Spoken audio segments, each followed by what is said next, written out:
And we are back. Welcome back, everybody. We are going on to game number 2 of this first semi-final match between Skzlime and Michael. Yes, we are. For anyone who might have blinked and missed game 1, we are going into it with Skzlime 1-0 down after a very, very ill-advised and questionably executed 9-9 racks on the first map. So hopefully this is going to be a bit more of a contest. Hopefully. Yeah, that build. I mean, the 9-9 racks. Seriously, it was it was a good idea though, doing like the one in the middle and then like the one at the wall. Yeah. But now that I think back on it, I actually think it makes less sense than I originally thought, because you're going out so early with the Marines anyway that as soon as that drone scout sees the Marines moving out from the wall, it doesn't even matter if he sees the second barracks. He knows what you're doing straight away. Yeah. Because it makes no sense to move out with the initial Marines if you're not cheesing. No, there's going to be another barracks on the map at somewhere at that point. So I think you're right. It wasn't quite as smart as it first appeared. It's much better to stick them both in the middle and just go all guns blazing, because he just didn't have enough Marines to beat Michael's drone. He just didn't. Michael had too many drones. Yeah, it was also pretty good drone control there from Michael as well. That's true. So, you know, to be fair. But anyway, the second map is going to be Neo Electric Circuit, which I believe is favored towards Terran in this matchup. Oh, super. And we've seen some weird instances on this map where we've had lots of units kind of getting trapped behind in that weird mineral only third, and lots of confusion going on with that. So yeah, you should try it again and hope that Michael does what Eon Zerg did and gets all his drones in the back. Oh, that was amazing. Yeah, that was good, wasn't it? I think that's one of the crowning confusions. Man, I really hope he doesn't do it again, though. I'm pretty sure there's no way to actually BBS Michael out here. I just don't think it's actually ever going to happen. Yeah, I think you're right as well. So hopefully Skzlime isn't going to try it or anything like that. I hope he has faith in his standard play and just takes it through to a mid-game and just keeps scouting, like I said before. Alright, well, let's find out if he does that. You ready for game 2? Yeah, let's go for it.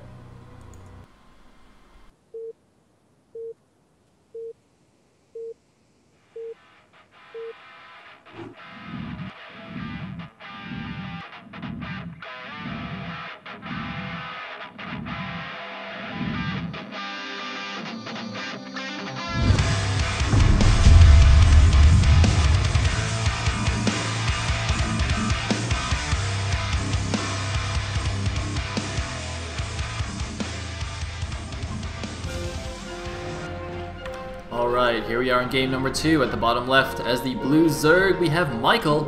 And at the bottom right, as the red Terran, we have Skzlime. Ooh, he's red Terran now that he's taken the red pill. This could be a sign, Elegant. This could be a sign. It could be a sign, and Michael is just way out of the loop with his blueness. Maybe.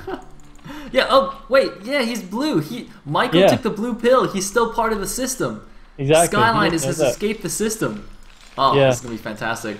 Skzlime has entered a new plane of Brood War, whereby he's going to be able to actually beat Michael, unlike anybody else seems to be able to do.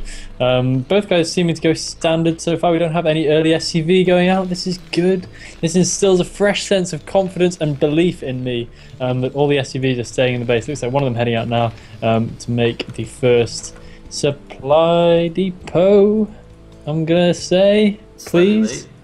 Yeah, slightly late, but it is in fact supply depot, so okay, good. No super early racks so far, so Skzlime, I'm just going to proceed as normal for a little bit of time. I'm still vaguely expecting him to come out with something a little bit cheesy, and I'm not sure I can exactly blame him. Michael must be a terrifying opponent to come up against, but so I'm still kind of watching out for that. Meanwhile, Michael looks like over the other side of things he's going to be going for a 12 hatch? Yeah, pretty sure he'll do that. It's a pretty fine map for that. Now, the thing about this... we got a lot of SCVs queued up. Is this going to be a 14cc? It looks like it. I can only imagine that. Now, I was going to say that this depot here allows you to wall in with one barracks and potentially do some kind of crazy fast teching shenanigans behind, but it looks like he's completely going the opposite direction with the 14cc. Unfortunately for him, he's immediately going to get scouted by this initial overlord here. So Michael is going to know exactly what's going on and be able to react to it. I'm not sure how he will react. And look at this, Michael's actually built an additional drone before the pool. So instead of going 12 hatch, 11 pool, he's gone for 12 hatch, made a drone, and then gone for the 12 pool.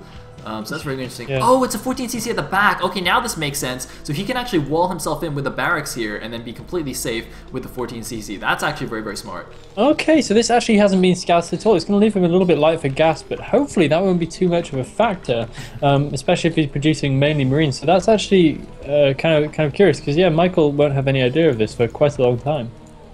Yeah, this is this is actually really interesting. I don't know why it didn't even occur to me that he could try this. I mean, there is basically this protected back minor only on the map.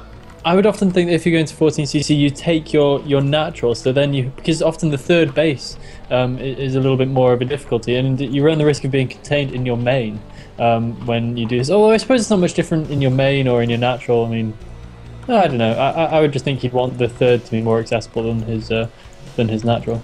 Yeah, I agree that it's probably more common to see it at the natural, even when you do have a back expansion. But on the other hand, when you're playing against Michael, I think you might just want to be a little bit safer. You know, going for the 14cc is already pretty risky, and then you're playing against a guy like Michael, who, you know, as we saw in his games against Terror, can just immediately pick up on any slight weakness and just you know, win the game straight away. So you know, maybe better to play slightly safer. Well, that's interesting. Look at this. Michael's mined out the minerals next to his side disruptors. Ah, very interesting. I guess doesn't wants to prevent any kind of vulture from being tricked through. Maybe he's. Did this barracks finish before the Overlord got here? Because he might not even know. Like, it could potentially be a fast vulture opening or something like that. That's probably why he's building. Look, he's building a sunken already against a 14cc. He's definitely reading this as a mech opening, or sorry, like a one factory opening. So he's built this to prepare for a vulture. And has also mined out this back, because you can use an SCV to push a vulture through when there's still minerals there, but when there's no minerals there, you can't do that anymore. So Michael's definitely playing this as if he expects the vulture, which is not coming at all, as we know. Yeah. That's actually quite a big deal. Michael's heavily gearing himself towards playing against a game which is going to include an early vulture, whereas, as we can see, that's not going to happen. So he's making a Hydralisk den. He's really trying to call this hard. I mean. Like, really? Doing it to block the run by as well. Yeah. If he tried to run past here. I like how it's actually built right at the bottom, so if the vulture kind of pokes at the front, he actually doesn't see a building and maybe tempts him into a run by, which then fails. But again, it's just completely off the mark here. Instead, Skzlime is following up with a very, very standard +1 aggressive medic marine mid-game here, who's going to be able to move out with a lot of units here. And you know, these kind of small things that Michael's done, build the sunken, build the early Hydra Den, even though they don't seem like a lot, they are kind of hurting him, you know, compared to where he ideally would like to be. And so when Skzlime moves out with a big medic marine army, you know, he's gonna have an even harder time holding it off. Yeah, I mean, it's going to be really, really key. I would imagine Skzlime's going to make his way well across the map with his first force. Maybe even get all the way to Michael's natural before the Mutalisks are out.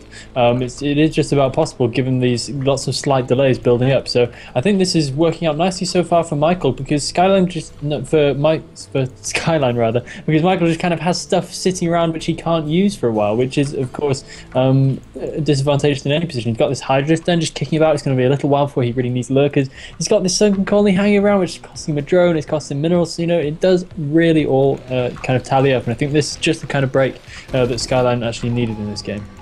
Yep, and it looks like we are going to have the 4 racks from Skzlime and then going for the factory. So, as I said, going to be a pretty aggressive mid-game attack here, and you know, even if it doesn't do a ton of damage, that will keep the pressure on the Zerg, will prevent the Mutalisks from harassing him too much, and also should allow him to get his own natural safely as well. Which would put him in quite a good position. And, you know, as you were saying earlier, you know, since he 14cc to the backminer only, he's lower on gas. But when you're going for a heavy bioforce, it doesn't matter as much. And so I think, you know, the fact that he's chosen to go for this +1 full racks makes a lot of sense in that regard, instead of going for, you know, super fast science vessel or something, which wouldn't make as much sense. But looks like a big run by Michael. Oh man, could get a great opportunity here to pick off a lot of Zerglings. Look at this, Michael just with perfect timing on these speedlings. I don't know how he does it.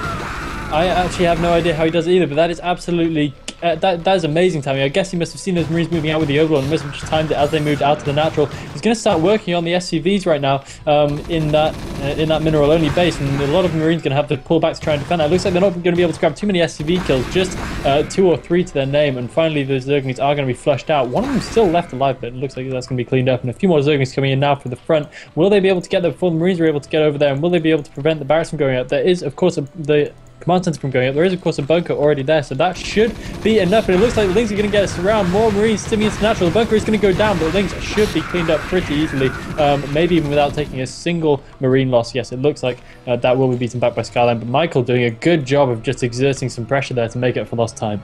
Yeah, and the thing is, crucially, even though he didn't get many SCV kills with that run by, he killed a few Marines and most importantly, delayed the attack. See, Skzlime was right about to move out and start applying pressure to the Zerg. Instead, he had to run all the way back and defend his base. So now the Mutalisks, as soon as they've come out, the Marines are still at home instead of halfway across the map. So he can start, he's got a lot more room to maneuver rather than having to worry about a Terran army kind of barreling down his doorstep.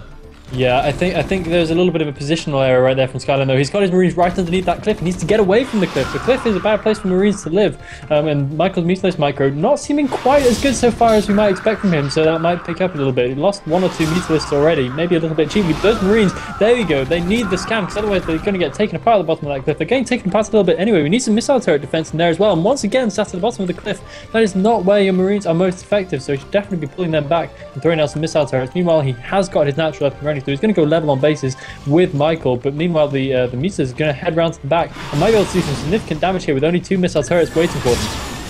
Yeah, it's going to be a little bit annoying for the Marines to come all the way back here. I really think he actually could have put a few more turrets. I don't know why he did. He's pulling a lot of turrets in his main, but really, if his medic Marine force is by his natural, they can much more easily get back to the main to help defend it. Whereas this Mirror only, as you can see, is very, very vulnerable. Almost all the SCVs going down there. While that's going on, Lynx going in the front here. There's no more bunker, as we saw earlier, and he's going to get some more free Marine kills. Michael just being super efficient with his units here, but it looks like the turret at least will be saved. Michael definitely putting on the pressure, but the thing is, remember that Skzlime has a huge advantage from the beginning of the game. He went 14cc safely, he's got a 3rd base now, so he's 3 base against 3 base Zerg, so even though Michael's doing a lot of damage, Skzlime still should be in a decent shape if he can hold on. But why is he still being such a cheapskate on missile turrets? His Marine count isn't as good as you would want it to be, but he's still not really building any significant number of missile turrets. 1 at his natural, and he's okay for now. But a few mistakes down the line, and he could really be in need of some extra missile turrets. Oh my god! Michael is actually going for the big all-in. He might even be able to do it. These Mutalisks are gonna have some serious force. All the Marines are going down. We don't have any missile turrets left. We have 1 missile turret left, but that's gone now. 1 siege tank not going to be enough to mop up the rest. And GG from Skzlime. Wow. Going for the Mutaling all-in. I was looking at his base. I'm like, why is he not getting, why is he not getting a Queen's Nest? Why isn't he getting Lurkers from the Hydrogen? But he was just going for the throat. Taking it down. Whoa, I hadn't really looked away from Skzlime's base for a little while. I didn't see that coming. I only realized it like 5 seconds before he actually went for it. I was like, wait a minute, he's building a lot of units there. And it's like, oh, sorry, you're already dead. But, how did Skzlime end up in a position where that was such a kind of walkover finishing blow? I think Michael was just so efficient the whole game, picking off small groups of units, small groups of Marines with his Lings, and yeah, just caught Skzlime out of position. I don't know. I mean, on the other hand, Skzlime, he had gone for the fast 3rd command center as well. So basically, his economy hadn't really ramped up yet. The production hadn't really ramped up. So Michael just had that small window where Skzlime had just invested in the extra expansion, and so the Zerg was down on economy and could just overwhelm him with the units. Yeah, I mean that's gonna hurt for Skzlime. How is he gonna get his head in check for game 3? This is gonna be really, really difficult for him, especially when that match looked to be going about as well as you could really expect it to be going from early. I'm a bit worried, Sale. It's okay, man. You remember the Matrix? Like, Neo died in the Matrix, right? I'm pretty sure he died once. He's like Goku. Like, he died once, and then at the end of the 3rd movie, he was blind or something. I can't remember how he went blind, but alright, so he died and he went blind, and I think he still won in the end or something. So that's fine, okay? So game 1, dead. Alright, now he's been blinded, and now he'll win. So it's 3-2 comeback. See? It's fine. He's all just know following the plot. Movie didn't make any sense. It's okay. He's following the script. It's fine. Oh well. The script sucks. Let's move on. Does. Let's do it. Well, no, it's good, because when he makes the 3-2 comeback, it'll be glorious. It's okay, that is true. We've been saying that. Yeah. Yeah, that's true. Okay, we'll stick with that. Alright, so we'll bring you guys game number 3 right after this break. Let's do it.